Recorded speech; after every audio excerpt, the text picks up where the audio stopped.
Tonight's speaker is Eric Boldt.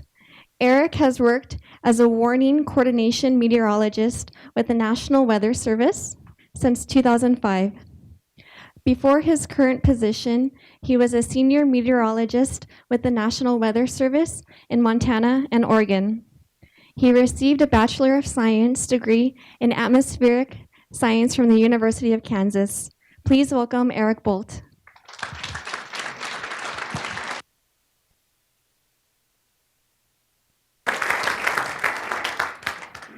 Thank you. Good evening.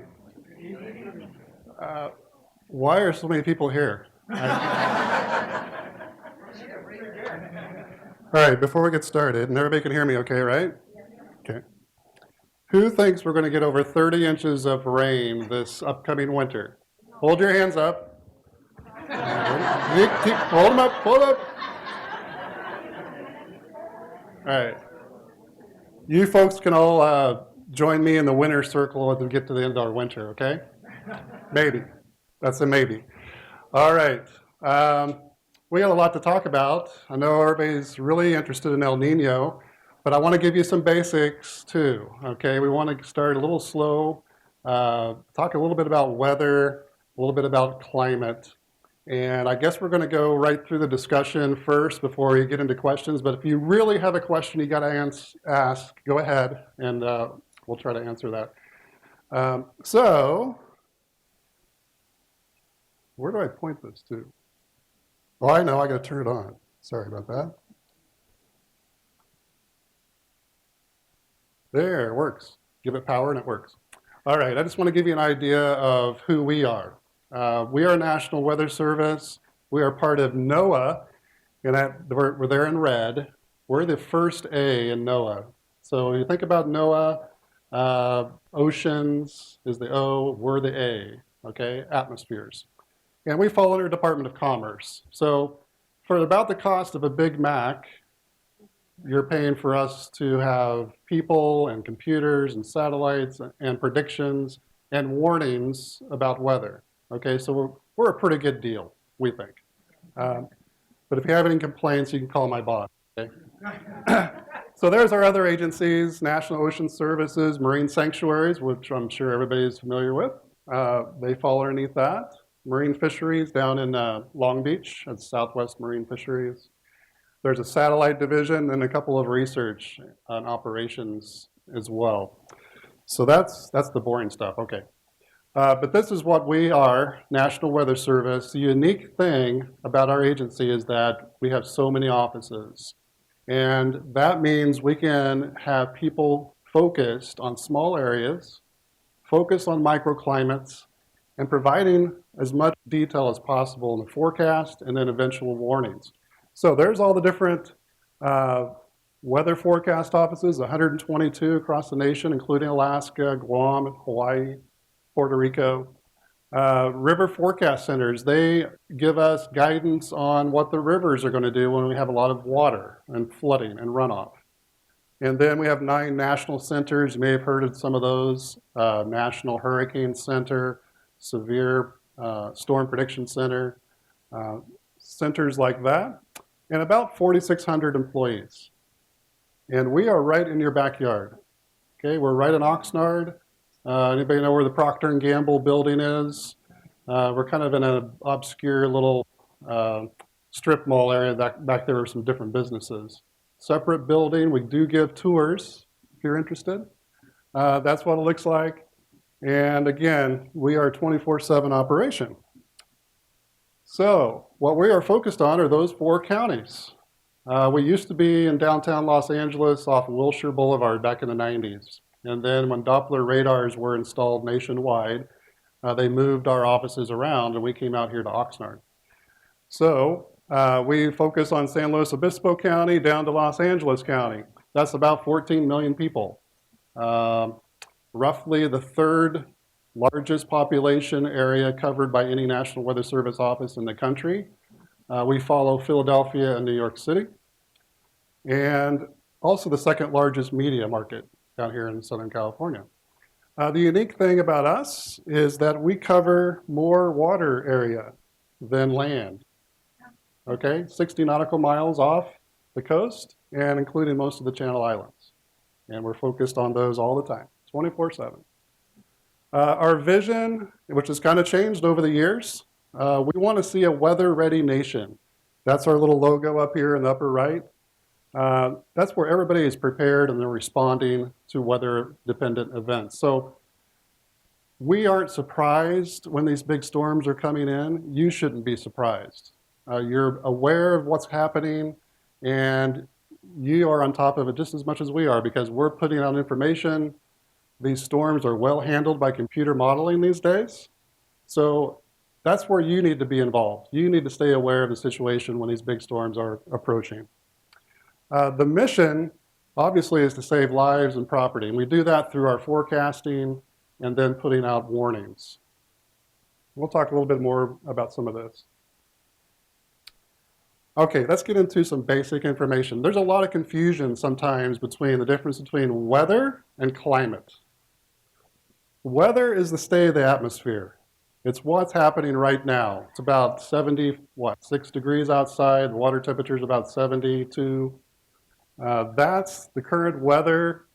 Can relate to the wind or temperature, cloudiness. And then the things like, is it raining today? What the winds are doing at the moment. That's weather. And how is it monitored?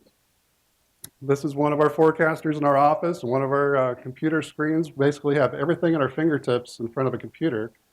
But there's many different ways of monitoring the weather. Observation networks are critical.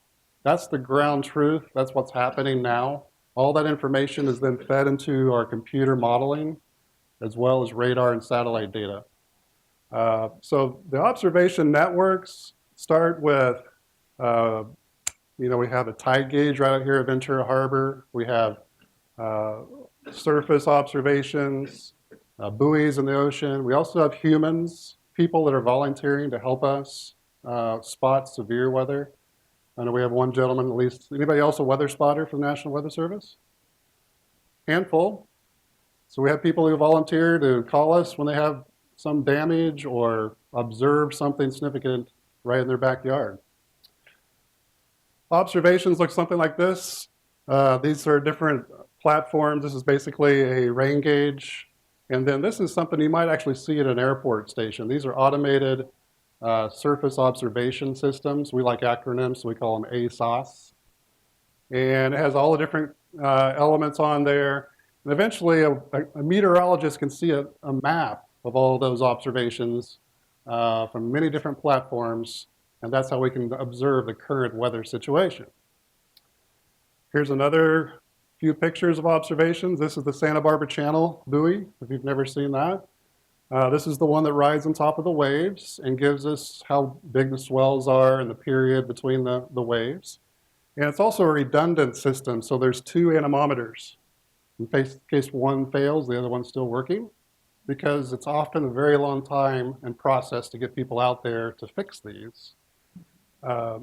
What they do is they basically jump on it and ride it with the waves to repair it. It's quite entertaining. And anybody want to know what this is? Why is there a grate on there?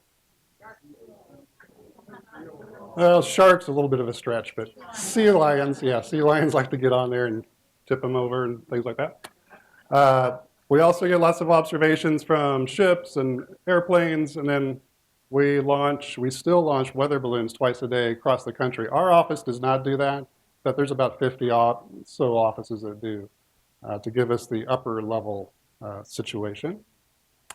And then radar. Radar has become a big player for us to identify severe weather. In Southern California, it's especially useful for estimating how much precipitation is falling. We now have something called dual pole radar. So before, the radar used to scan one slice like this. Now dual pole is slicing kind of a bisector. So it's slicing two different times of the same information. And it gives us more detail about the size of the raindrops, the type of hailstones, that kind of thing. And this is just a display showing basically when we had a tornado over Huntington Beach back in 2010. Some people don't think we have tornadoes in California, but we do. And a lot of times we have water spouts over the ocean. They move on shore. This was the classic for Southern California, fairly significant signature in the radar data to show us rotation. And that was the big selling point of Doppler radars, especially in the Midwest where you have a lot of tornadoes. You see the wind inside of a storm, and you see the rotation, and you see the development of tornadoes. Satellite is a major player as well, especially on the West Coast. You don't have a lot of data over the ocean, right? So satellite becomes huge for meteorologists to figure out what's happening and observing the weather. There's different channels of satellite, and they're all kind of labeled up here. This is the visible satellite during the daytime. Shows a nice low pressure system spinning off our coast. Hopefully we'll see more of that this winter. This is infrared, so you're detecting cloud temperatures. The colors are colder temperatures. And this is water vapor imagery. How much water vapor is in the atmosphere? So the brighter colors, more water, the darker colors, drier. And another important tool in satellite is called this. It's also water vapor, but we sometimes call it precipitable water. And this is the water vapor that's occurring at all times. And sometimes we watch this for something called Pineapple Express. And the latest terminology is called atmospheric river. We like to mix up the terminology sometimes, I guess. So, let's go back to that. So this red area is where you have a lot of water vapor in the atmosphere. It's pretty persistent over the tropics. That's where you have a thicker atmosphere and a lot more, obviously, humidity, right? And sometimes the jet stream will dip into this and push it up. And here's a nice little one right here, going up and towards Alaska.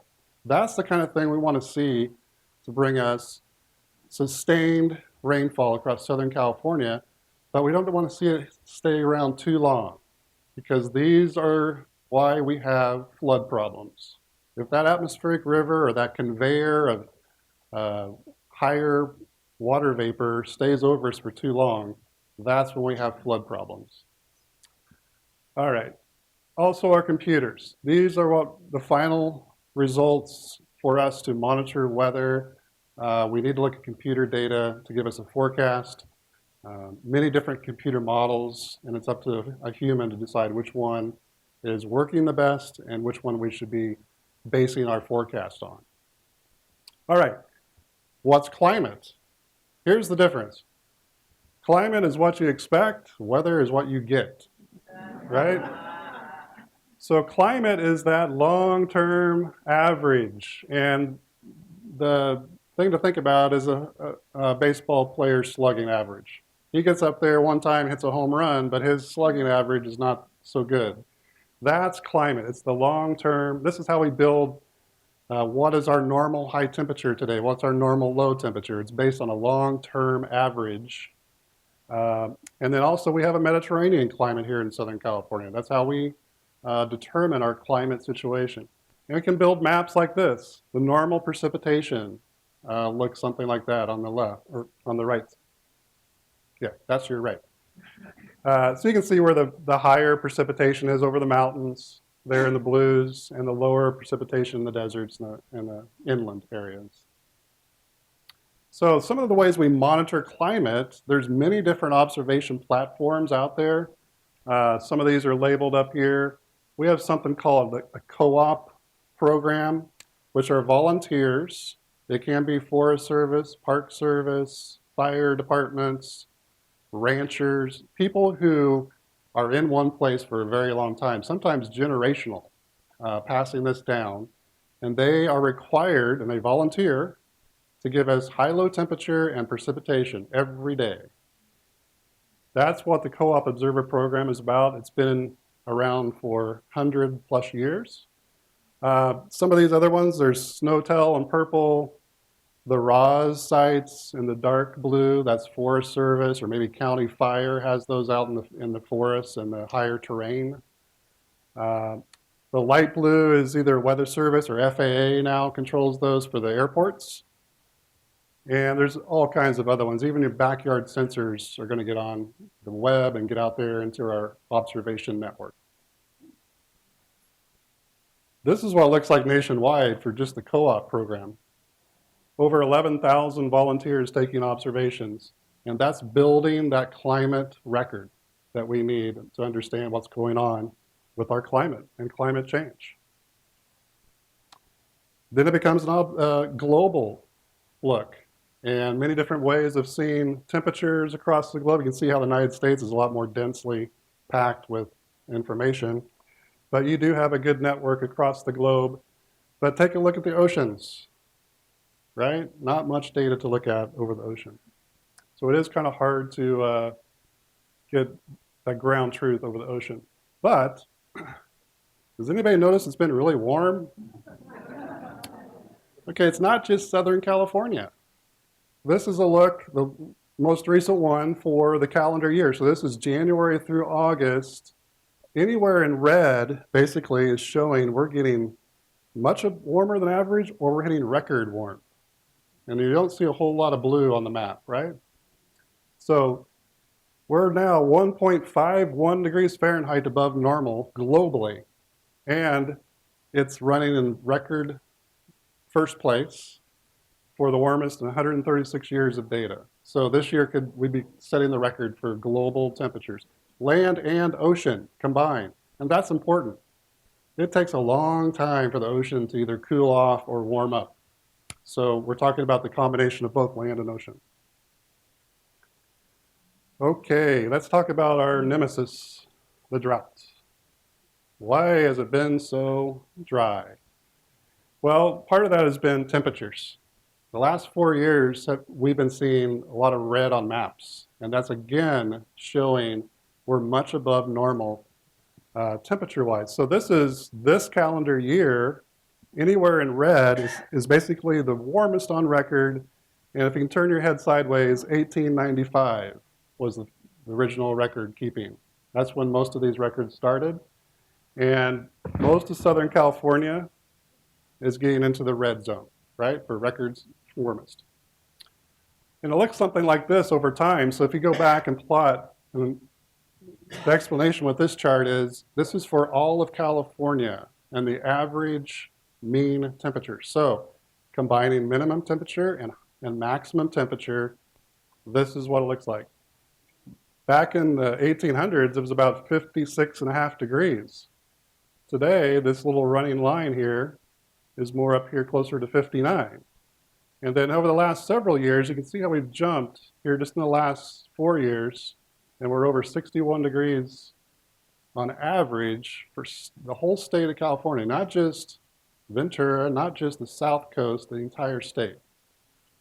So record-breaking temperatures for California as well this year. The other thing is we missed our precipitation. Last 4 years, very dry. And one way of looking at it is this. Since October 2011, nearly all of California missing 1, 2, maybe even more, especially here where we live, of rainfall. So what that computes to is roughly 30, 40 inches of rain that we've missed out on the last 4 years.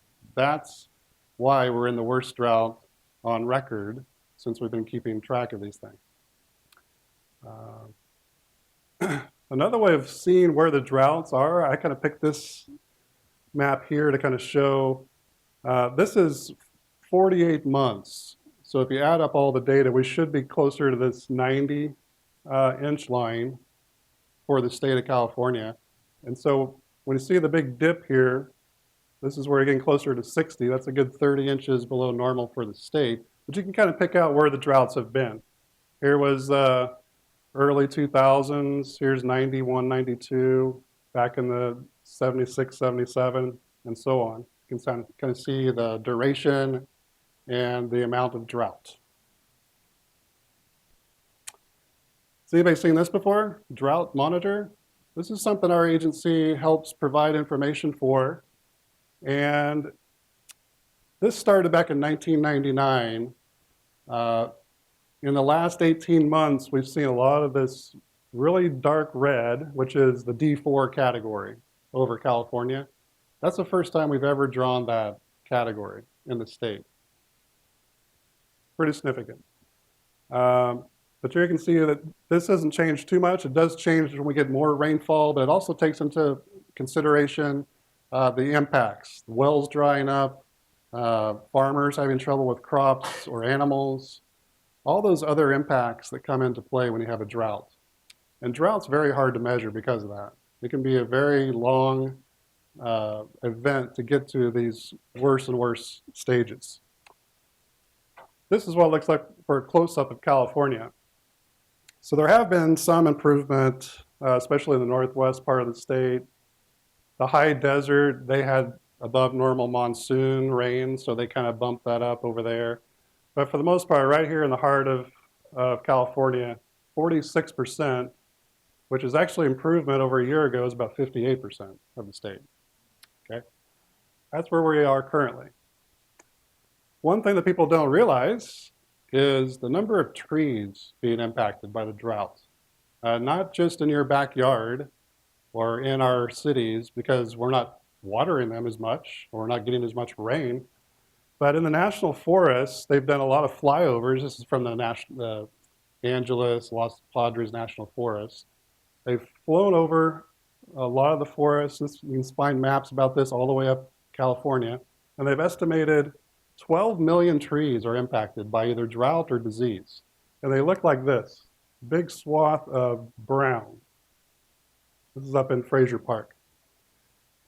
12 million trees. So everybody's heard about all the wildfires this year, right? Nationwide, the number of acres burned is 8 million, including about 5 million or so in Alaska. So 12 million trees are sitting there, drying out, falling over. A very high potential to add to our wildfire threat, what's left of it coming up here in the next couple months. And also a hazard. If you're camping this winter, you might want to stay away from some of the trees as much as possible because they're more susceptible to breakage. And that's something that I think is a very high hazard with the winds or storms that might be coming in this winter. Final thing we'll look at for how dry it is, this is something that we look at all the time from fire agencies. This is the Los Angeles County Fire live fuel moisture. So the plants you see on the side of the road as you go up into the foothills, the sages, the chamise, sagebrush, plants that are about the size of your finger in diameter, roughly. That's what they're measuring for how much moisture is inside that plant. So during the winter, the normal is that we get a green up and flowering happening as you get out of the winter months and start to get warmer.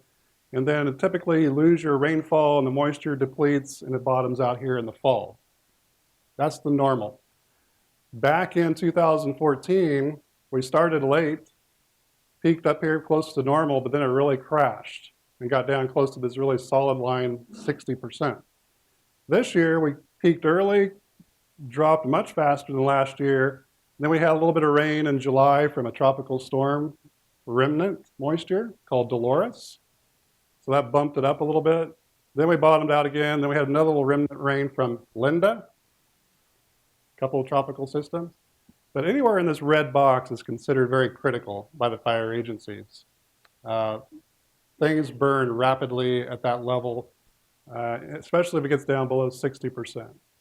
And that's where we're at now. And October, as most people might understand, that's our high fire season for Santa Ana's. We have a big warm up coming tomorrow and Saturday, a little bit of a light offshore, but not a big Santa Ana. But even that's critical because we're so dry overall. So that's something we're keeping an eye on here the rest of October and November until we start to see the rains. And that's where we need to talk about El Nino. This is what you pay the big bucks for, right? To come tonight, right? Okay. All right, let's take a look at El Nino. So what El Nino is part of this bigger cycle called ENSO, El Nino Southern Oscillation. And I apologize if you did not get a handout. Didn't realize we were going to fill up the room and bust the seams. So we have a little handout. You're going to see everything up here tonight, so you really don't need it, but sorry about that. So El Nino Southern Oscillation is this entire cycle between the warm phase, which is El Nino, to the cold phase, La Niña. And that whole cycle roughly goes 2 to 7 years. There's not a good explanation why this happens. It's a natural thing. In my mind, and in most meteorologists' minds, the atmosphere is always in a state of catch-up and balance. It's trying to balance itself out. That's why we have thunderstorms. A lot of energy has to be released, or we have a cold front move through and it wants to get us back to some equilibrium. Same thing here. Well, this is a climate event. It takes many, many months to warm the ocean, change the wind direction, and get this in place. So does anybody remember last year talk about El Nino? And it didn't happen because not everything got its act together. It didn't get in sync with the ocean and the atmosphere. But in March, we were officially in El Nino. So ever since March, we've been in El Nino. So there was an El Nino advisory issue. That's what our national center who monitors for this, they're called the Climate Prediction Center. They made us into an advisory that we are now in El Nino and expected to continue. So ever since March, it's been strengthening and getting its act together significantly. So the latest information is greater than 95% chance of an El Nino. That means there's a small chance that we could still weaken before the winter, but really the unanimous consensus is it's going to be an El Nino of a strong category. We call them weak, moderate, or strong. Weak and moderate events, it's like flipping a coin on what happens. We've seen really dry winters. We've seen really wet winters. Not a great correlation or signal when you have a weak or moderate. But every strong event has been basically a good thing for Southern California when it comes to rain. And we'll look at that. So this is an idea of what typically happens in the atmosphere, and this is over the tropics. So you're looking at the tropics along the equator, and this is Australia over here, and this is South America, or Peru. What happens? You have trade winds blowing, blowing, blowing all the time, east to west, pushing water. It's actually deeper water over here in the Western Pacific because of that. Wind, pushing, pushing, and warming. So this warm water really feeds the atmosphere, and that's what hurricanes, tropical cyclones, or storms need. They need that as fuel and energy. And this is where you get this giant circulation across the Pacific, upwelling cold water, not as much lift to the atmosphere and less storminess in the eastern Pacific Ocean. That's the normal situation. What changes during El Nino? This warm water is being shifted eastward across the central and eastern Pacific because the winds are being driven, the trades actually weaken or reverse direction. And that's going to push the storminess that's going to focus on the warm water into a different place. So it's shifting eastward.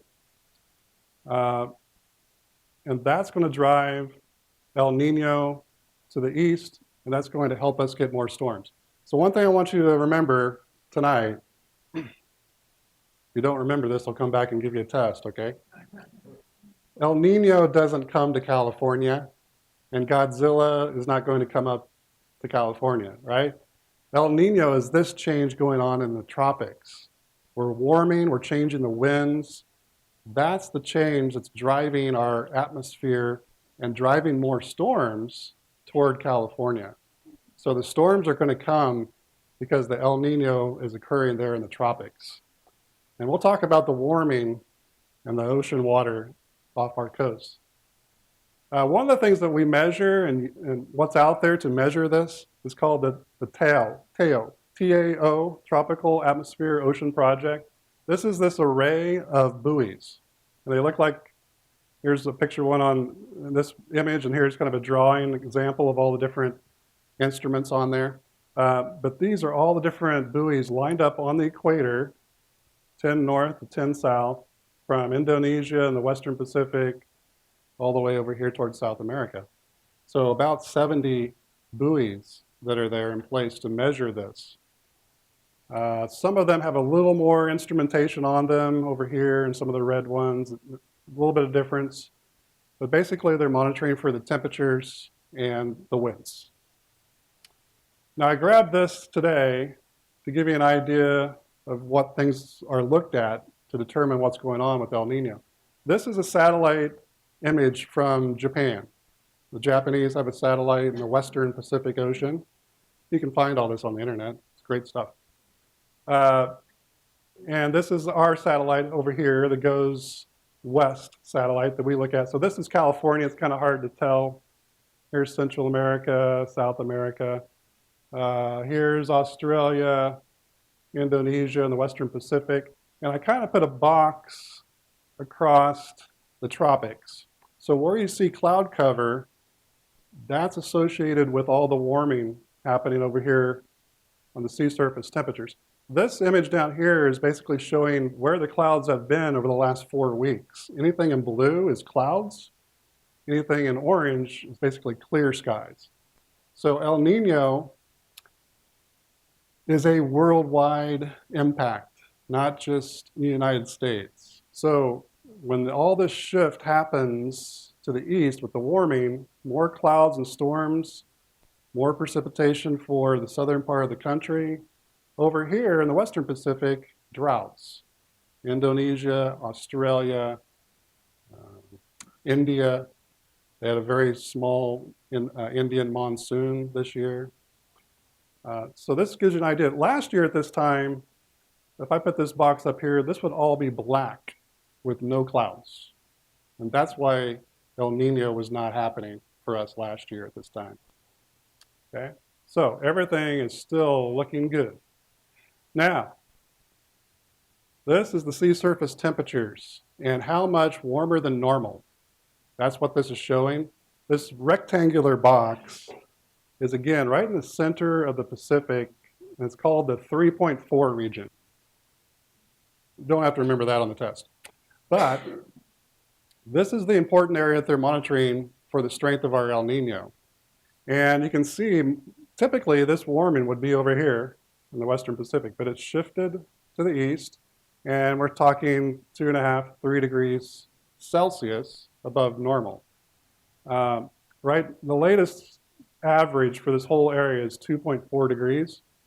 A strong El Nino starts at 1.5 degrees. 97, 98 El Nino peaked at 2.3 degrees overall. Now that's a 3-month average. This is just a snapshot. So this doesn't mean we're stronger than 97, 98 yet. So this is all in place and has been very persistent. Now, anybody heard of something called the blob? I can't even say what they used to call it. Ridiculously resilient ridge.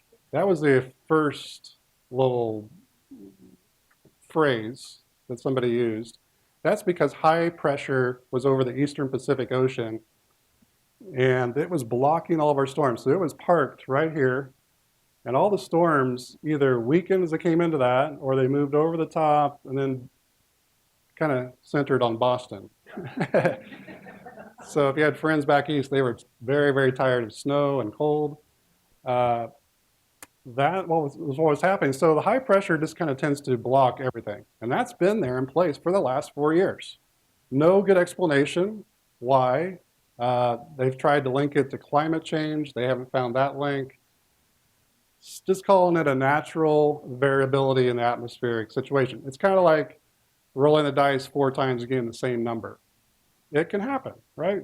So this is happening in our atmosphere. And since you don't mix the water, you don't upwell much, you're not stirring it up from storm after storm, that water just continues to warm up. That is why our ocean temperatures right off our beach a few steps away have warmed so much. Not El Nino. El Nino is not really, it's just starting to get into play, really. So that's been the main thing that's warmed our ocean. Not a good explanation or idea how that's going to impact us this upcoming winter. It's kind of unprecedented. 97, 98, 82, 83 are the 2 strongest El Ninos recorded. That was not there then. So there's a lot of debate. Is that going to hamper high pressure is going to come back and we're not going to see the storms? Or is that going to go away or actually feed our storms even more? And I think most people in my field believe it's not going to hamper. It's going to stay there and continue to help energize our storms. Because El Nino and the storm track is what's going to be changed, and that's going to increase the number of storms for us. So that's the blob. That's where they're measuring for El Nino. Another thing to remember is El Nino is not the surface only. Deep water. Remember, those buoys can measure down hundreds of feet deep. So this is a cross-section of the tropics again, 1,500 feet below the surface. All this warming is happening at very deep levels. And that's why it takes so long to get this change in an El Nino started. And this is back here west of the date line where it's colder and where they're not seeing much cloud cover and storminess. Where does this one rank? So I already told you about 97, 98. It's probably the one that most people remember the most here in Southern California. This is where it peaked out, 2.3 degrees. And this is a 3-month average. Okay, so 3 months of data. And this one peaked out up here. 82, 83 was just below here in the green. This is where we are today. 1.5 degrees. And you can see it's pretty much on the same track to be right up there in the running for the strongest ever. But they only started measuring this in 1950. One thing to keep in mind, we've only had 6 strong El Ninos since that time. It's a very small number to work with. Very small number to bet all your chips on that we're going to see all this rain. That's the bad part about that. But these 2 strong events, this is where we rank basically in second place right now. Okay? Still potential to be stronger, and that's what the predictions are showing. This is kind of a crazy looking chart. So we talked about all different types of computer models. They're all listed over here on the right. These are all looking at the climate and the El Nino signature. And this is for that 3.4 region. How much warmer than normal will it be? Last year at this time, we stayed down in this neutral area. And ever since then, it's been warming. We're right in this region right now in the strong category. All the different models are plotted up here on what they think. And the consensus average is this bright yellow line. Well, that gets right up to 2.5 degrees. That's the latest prediction. And that's right in the thick of our winter months, November through January, December through February. And it's typical for El Nino to weaken. And that's the signature as well. The ocean in the area that they're detecting this is warmer during the winter months. So during the spring and summer, that signal goes away because it's not as warm there. And so every time you look at these, people think, oh, it's going away. We're not going to get our strong El Nino, but that's normal. That's what it typically looks like.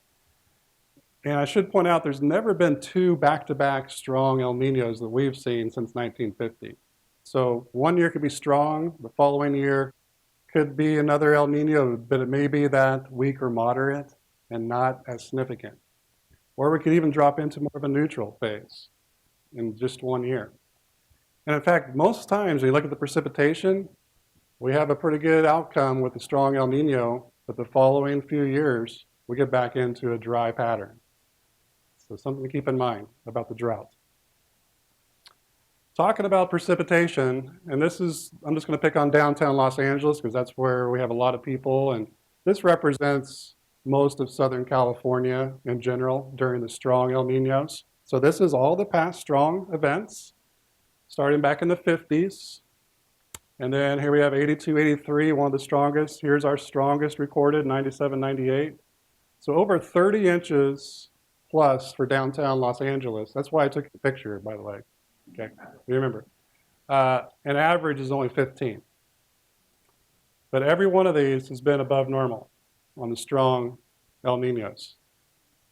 That's why we're banking on this winter to give us above normal rainfall. Question will be how much? I also plotted on here the previous 4 years of rain, or lack of it, so you can see kind of how dry it was leading into a strong El Nino. Most of these years did have some pretty wet, above average years, except for the early I guess the late 80s and early 90s, also fairly dry and also a significant drought.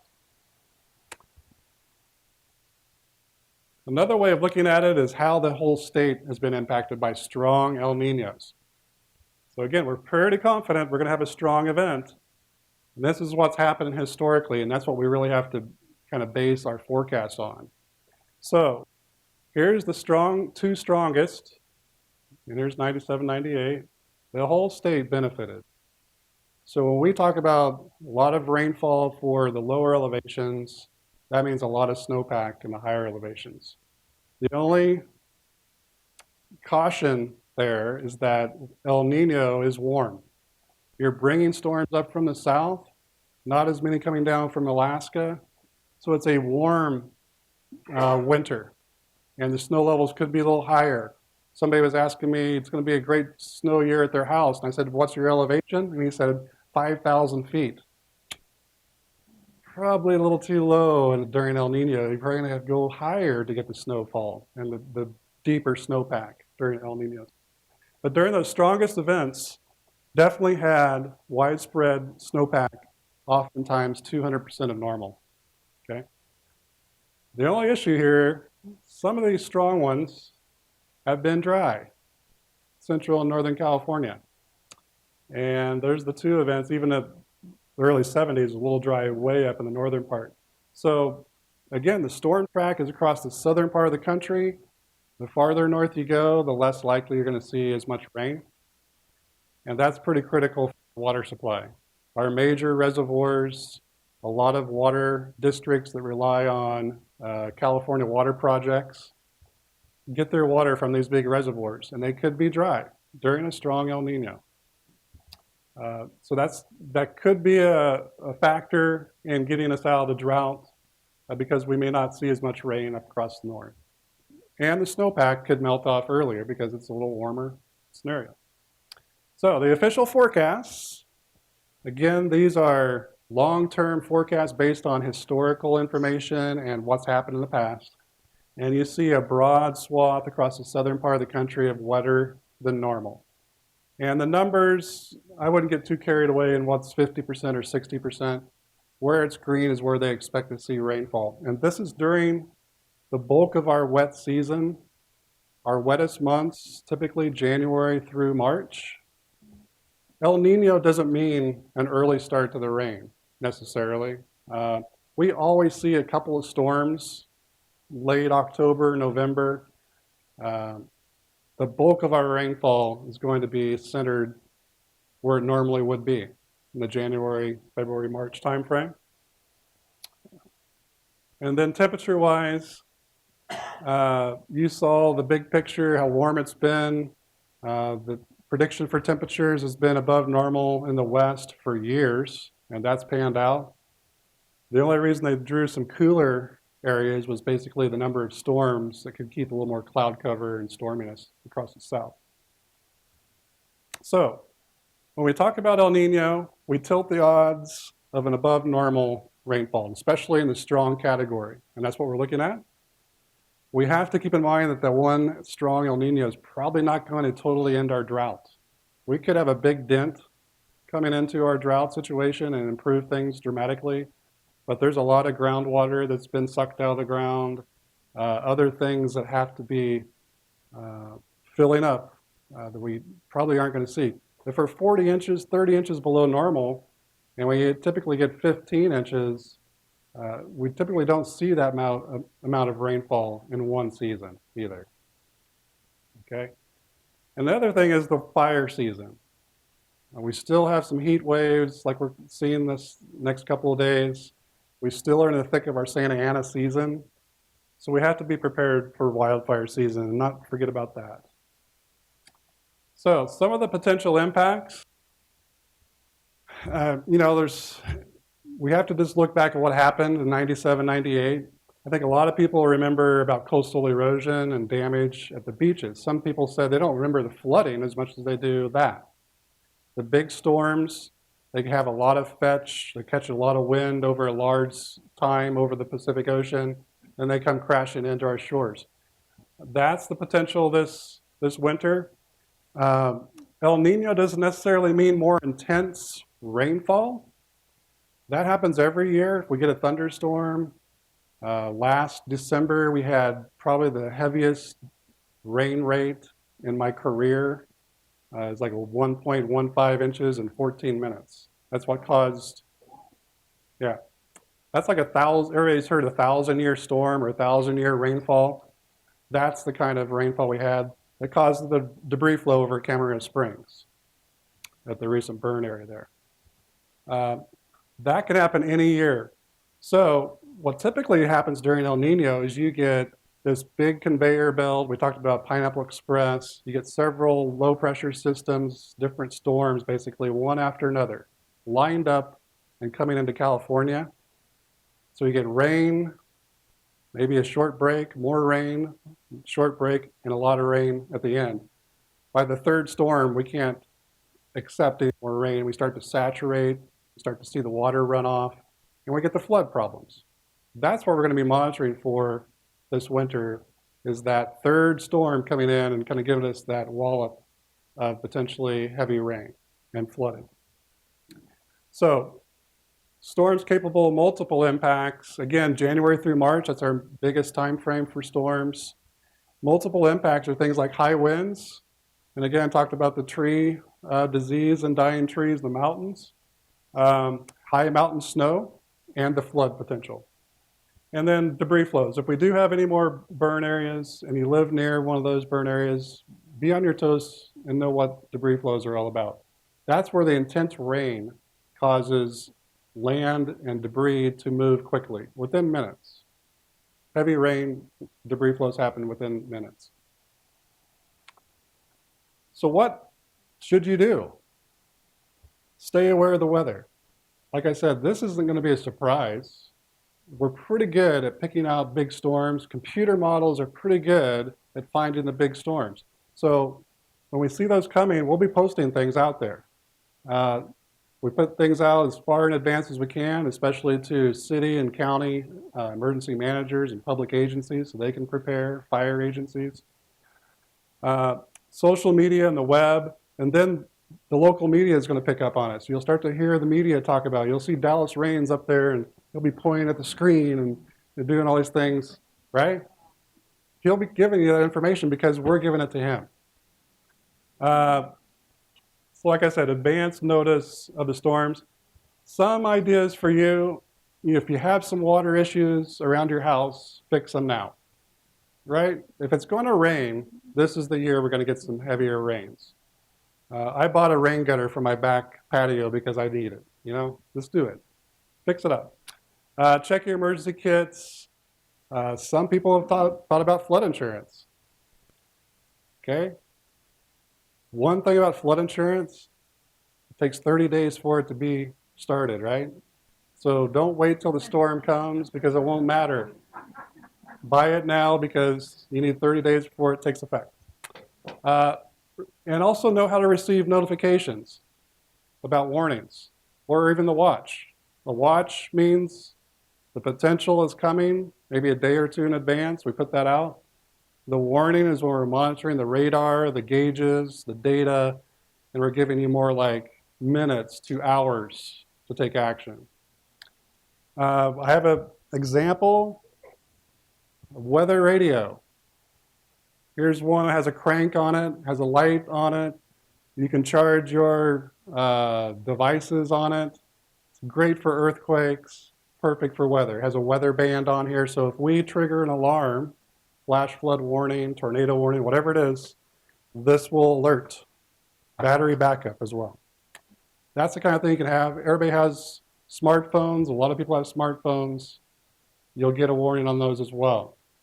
That's called a wireless emergency alert.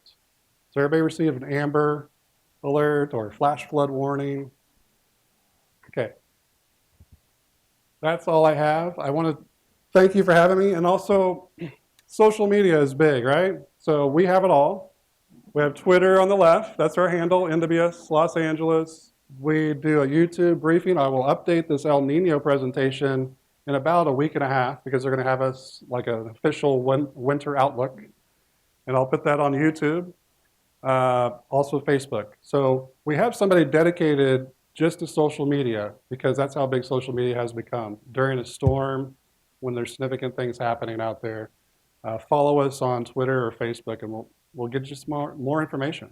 And there's my contact information. We are weather.gov, not weather.com, right? Does everybody understand that difference? Weather.com is the weather channel in Atlanta, Georgia that comes with most cell phones.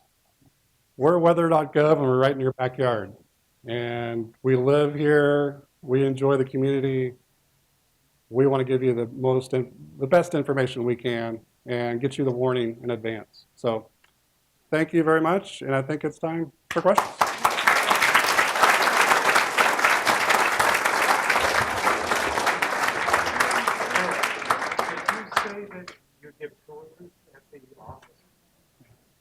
Yes. Go ahead. Did you say that the National Weather Service gives tours Did I say at that? the office? I don't know. Yeah, I did. You I'm did. kidding you. Okay. We do tours. We probably have 1,500 school kids every year come through our office. And we do civic groups, try to do a group at times. Ventura County Grand Jury is coming to our office next week. So all different types of groups come through to see what we're doing and how we predict and warn for the weather. There was some speculation. I'm sorry. Oh, I'm sorry. Oh, okay. There was some speculation in the media that the blob is causing the colder, wetter winters in the Midwest and the East. And that if it sticks around again, the people in the Midwest and the East should expect another colder, wetter winter. Is that still the thinking? Did everybody hear that question? Okay. Okay. That's where we talked about the blob and whether it's a little bit unprecedented, why that's there, and it hasn't been there in past strong events. But the thinking is El Nino, and I apologize again if you didn't get this, but there's a classic diagram, and low pressure typically sets up over the Eastern Pacific instead of high pressure. And that's what's going to drive the jet stream into that, the El Nino infused atmosphere down to our south and bring us storm after storm. So I don't think it's going to be as bad, and the predictions are warmer and drier for the eastern coast. Can you comment on what effects El Nino will have on the Costa Baja, Sea of Cortez area? Because our boat is down there and we're heading down there. I think in general it's the same idea. You're going to see more storms coming across the south, and that's going to include Baja. And in fact, what's happened during El Nino is we've had more tropical cyclones in the Eastern Pacific. At one point, there were 4 Category 3 or higher tropical cyclones all at one time. So you increase the number of tropical systems, which goes at least through November. When are you going down there? 2 weeks. Oh, you're right in the thick of it still. Yeah. So check your forecast closely because you're still in the tropical cyclone season. Yeah. How much harder is it for you to predict weather in California where you only have the ocean to observe what's coming at you compared to, say, if you were stationed in the Midwest or the East Coast? Well, you saw the lack of data, right? Computer models start with good data. So if the data's not there, sometimes Mexico doesn't give us all their data on time to run the computer model. I don't know why, but if we don't have data going into those computer models, you don't trust it. You don't trust the computer model because it's going to take what it has and then run with it 7 days, 15 days, and it'll be bad. So data is critical. Another way of looking at it is meteorologists are educated and trained with Midwest weather because it's textbook. and you have all this data before a storm arrives. So forecasting in the eastern part of the country is much better because the models have time to figure out what's happening. On the West Coast, we don't have that luxury. So we have to depend on the data we have. Satellites are a huge player. That data gets ingested into computer models. And we are getting a new satellite in about a year, which will have more detail, help with the data. But to be honest, computer models are doing a much better job. You know, I think everybody agrees that the forecast gets better and better out 3 days, 4 days, 5 days at times. So part of that is experience. We have a lot of people experienced and been doing this for a long time. They know the area, they grew up here. But you're right, data is critical to making a good forecast. Perhaps your 3, 4, or 5 days answers mine, but weather people must have talked about the cargo ship that went out and capsized. Yeah. Since it's your area of expertise, there must be more to the story. I know what you know, which is very little. I think Oh. in general, it's, for me personally, it's a question mark why they even attempted to go. So I don't know what happened. I think what I read is that the tropical system strengthened much faster than anybody thought.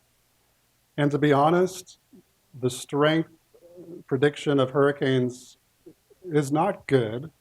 The track of where it's going has been improving over the years, but the strength is still something that we lag and behind on predicting well. So I think in this case, maybe it got too intense too quickly and they were in the middle of it. And that's all I know. Definitely.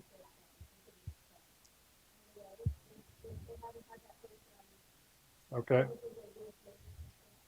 Yeah. So they weren't able to still maneuver the ship where they needed to. Yeah. Okay. You mentioned the satellite data, and I know that they're putting up a lot of satellites which are looking at the Earth, not just the satellites images, but also looking at temperatures and height of waves. Can you explain how that is affecting predicting now and all these new satellites? A lot of the satellites are still in more of a research mode. NASA puts up satellites.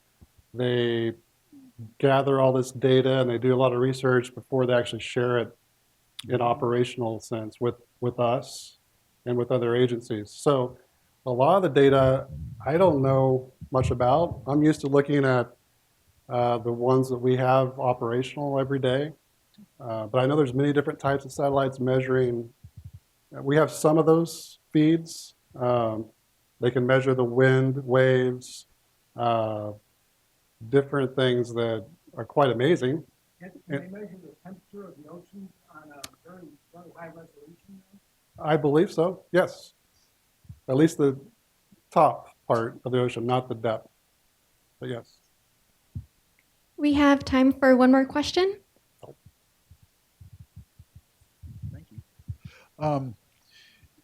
Back in the 83 El Nino, and folks back then that had opinions about the causes of it said that on the average of every 7 years or so, the Japan current that came across the Pacific and butted up against the northern part of South America, that current reversed itself. That was what they were saying then. In your presentation tonight, you mentioned that the trade winds reverse themselves. So in anticipation of this lecture, I got to thinking about drought. And I thought, if you're going to get into comparisons, what's the biggest and best drought this country's known? And that took me back to 1932 to the Dust Bowl. Mm-hmm. And in reading about it, sure enough, the material that I read suggested that there was a current of air that would come in from the Gulf and bring moisture up onto the Central Plains and kind of get as far to the west as the Rockies. But back then, those weather patterns reversed themselves and we got a huge, awful drought. So my question is, Are we looking at reversals of large oceanic currents? Is that an accurate statement? And then would you care to compare the comments about the Dust Bowl drought compared to what we're dealing with now? In 10 words or less. Ocean currents are not something that I deal with because we're atmosphere. I have not seen any literature or research talking about El Nino changing ocean currents. It's usually the trade winds and what's happening at the surface of the ocean and the depth of the ocean warming. But I have not seen anything stating that a current is helping or changing this El Nino or reversing patterns. I can't really speak to 34 Dust Bowl years because I haven't seen the what they thought was the weather patterns going on at that time. I can say that the last big drought of 76, 77 in California, very similar, blocking high pressure over the eastern Pacific, not allowing storms to come into California. The literature and even a picture on the cover of a report has the very same idea of high pressure blocking our storms. So I think that probably was happening as well back in the 30s. I can't say for sure though. And I know that's more than 10 words. That's okay. They were good. Okay, great. Thank you. Thanks.